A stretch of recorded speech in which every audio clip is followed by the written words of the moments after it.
Estimados compañeros y compañeras de este creciente movimiento de Cuarto y Quinto Paso, siguiendo el compromiso de presentar la serie documental Origen, Raíz y Nacimiento del movimiento de Cuarto y Quinto Paso, que puede en su mejor propósito informar y dejar constancia de la esencia de este movimiento y de la esencia de su origen y desarrollo.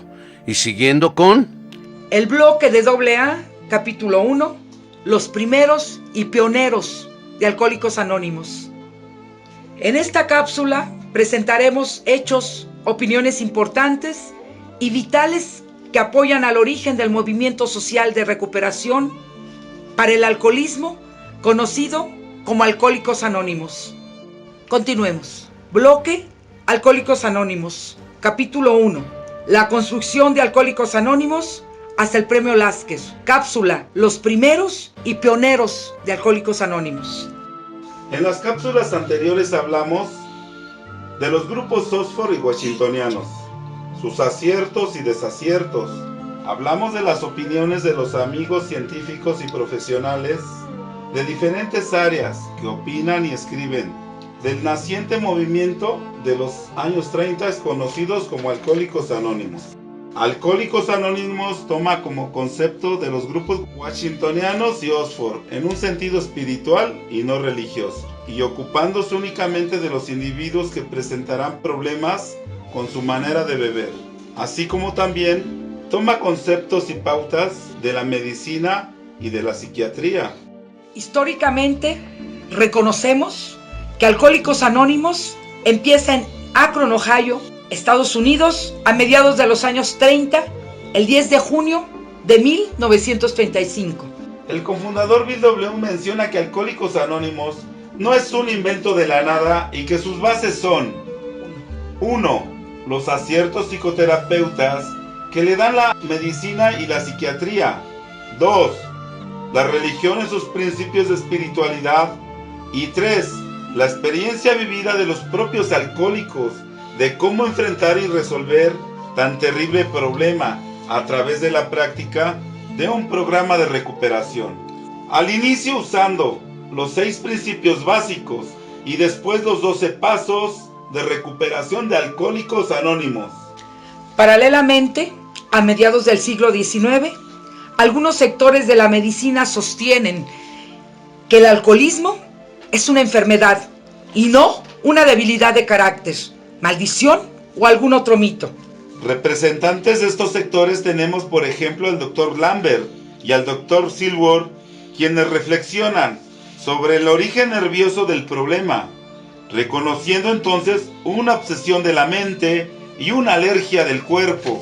La psiquiatría, representada por C. Young, que al igual que Silver tratan a pacientes alcohólicos, Young trata a un alcohólico crónico y desahuciado. Ronald H., que trabaja con Evie. Evie es el amigo íntimo que trabaja e inicia a Bill W. Young encuentra que para que el paciente alcohólico deje de beber y se mantenga sin beber, necesita un cambio profundo de personalidad. Cambio que debe de ser tan radical que sirva para la cura de la enfermedad. La cura es el concepto que se usa para los Alcohólicos Anónimos y encontramos registrados y explicados en sus libros. Estas ideas tienen una gran aceptación, ya que coincidía con los conceptos de religiosidad, experiencia místico-religiosa que tenían los movimientos de temperancia de los Estados Unidos. Como acabamos de comentar, en esos años Bill W. tiene la visita de Evie, su amigo y padrino, y le da a conocer lo que había practicado dentro del movimiento Oxford, lo cual se resume en 1. Evie admitió su impotencia para conducir su propia vida. 2. Llegó a ser honesto consigo mismo como nunca antes. Hizo un examen de conciencia. 3. Hizo una confesión rigurosa de sus defectos personales y por lo tanto renunció a vivir a solas con sus problemas. Efectuó un reconocimiento de las distorsionadas relaciones que sostenía con otras personas, visitándolas para excusarse como mejor pudo. 5.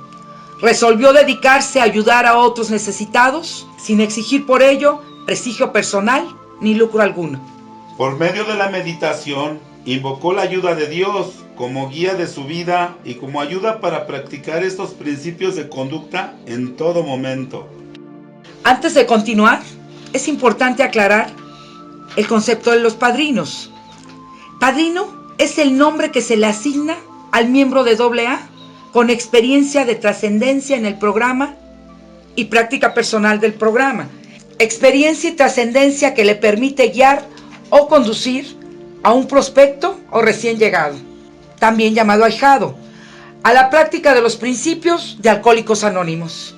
Esta conducción puede llegar a ser por tiempo indefinido, aunque también se puede cambiar de padrino a voluntad del ahijado.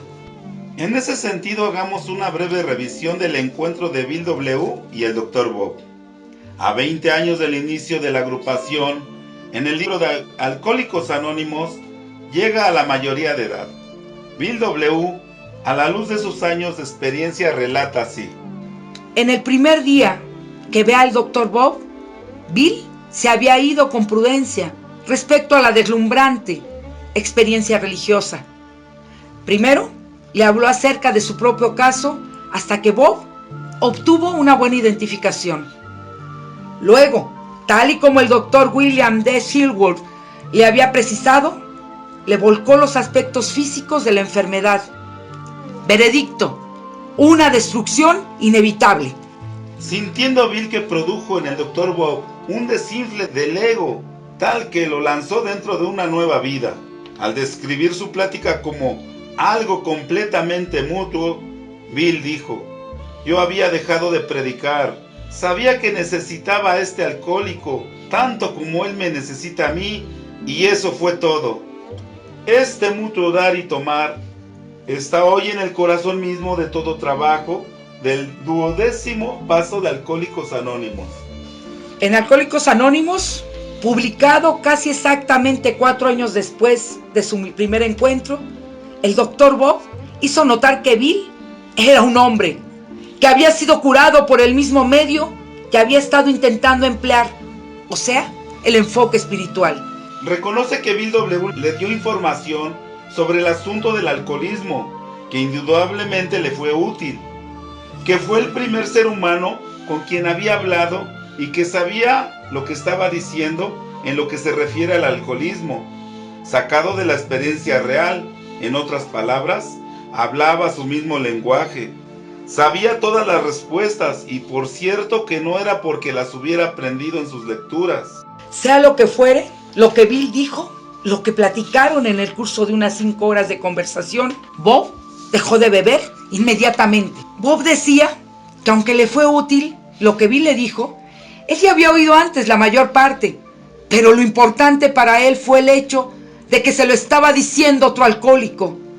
Si William James, Carl Jung y el Dr. Silworth, junto con todos los miembros del grupo Oxford, hubieran estado diciéndoselo, habría sido solo otra conferencia.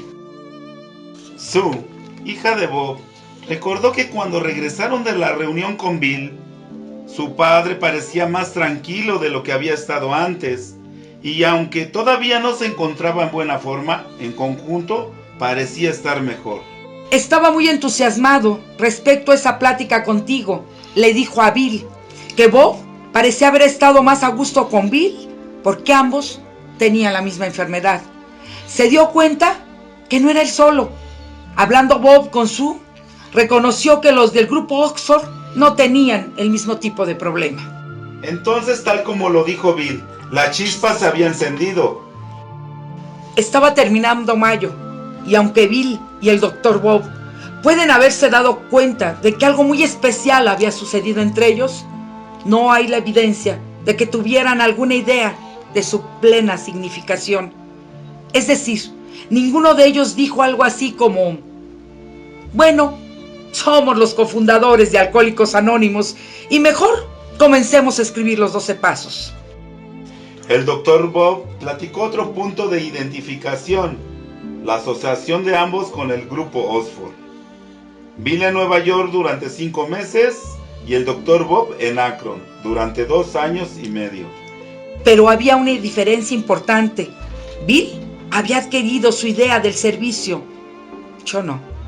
Esta idea que Bill llevó y que el doctor Bob nunca olvidó, fue puesta en acción inmediatamente, ya que empezaron a intentar ayudar, además, a otros borrachos.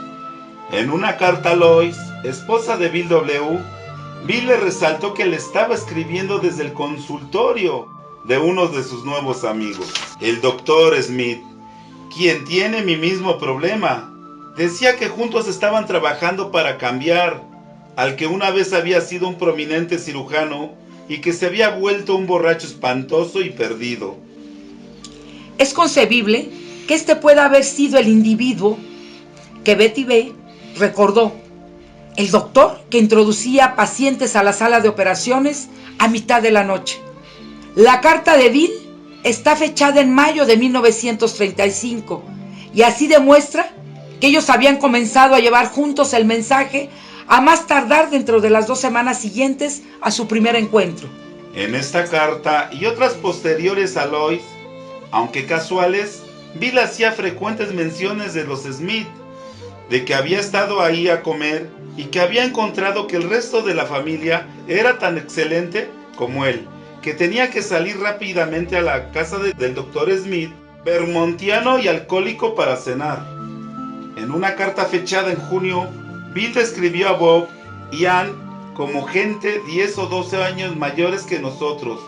Bill tenía entonces 39 años, mientras que Bob tenía 55, que estaba en peligro de perder su práctica profesional. Decía Bill, aunque aparentemente es muy competente y es un individuo muy popular, te gustarán muchísimo. Bueno, después de este breve recordatorio, puntualicemos. Deseamos que Bill W. practica y vivencia los 6 pasos en un muy breve tiempo. Léase en 3 charlas con sociedades médicas. Con esto vive su experiencia espiritual o de conversión. Experiencia que explica ampliamente con la información leída en el libro de variedad de experiencias religiosas de William James. Libro de gran aceptación y circulación en ese tiempo. Bill W. se encuentra con el Dr. Bob, alcohólico también, y al reunirse para charlar por unos minutos. Esos minutos se convierten en horas. Descubren que al hablar de su historial alcohólico y de repetir el método, se pueden abstener de beber a pesar de la fuerte obsesión mental hacia el alcohol. La literatura de AA refiere en ese momento como el nacimiento de Alcohólicos Anónimos. Así estos dos individuos empiezan a tratar de pasar lo encontrado a más alcohólicos en los mismos problemas de ellos. 20 años después de ese momento, en San Luis, Missouri, se realiza la primera convención de Alcohólicos Anónimos, en donde el cofundador delega la responsabilidad de funcionamiento a los AA ahí presentes, formándose la estructura y organización que hasta el día de hoy se utiliza. Bueno, compañeros, hasta aquí dejamos de hablar del capítulo Los primeros y pioneros de Alcohólicos Anónimos. Continuaremos en la siguiente hablando de que los pioneros e iniciadores de Alcohólicos Anónimos hicieron y vivieron lo que lucharon y enfrentaron. Te esperamos en la siguiente emisión.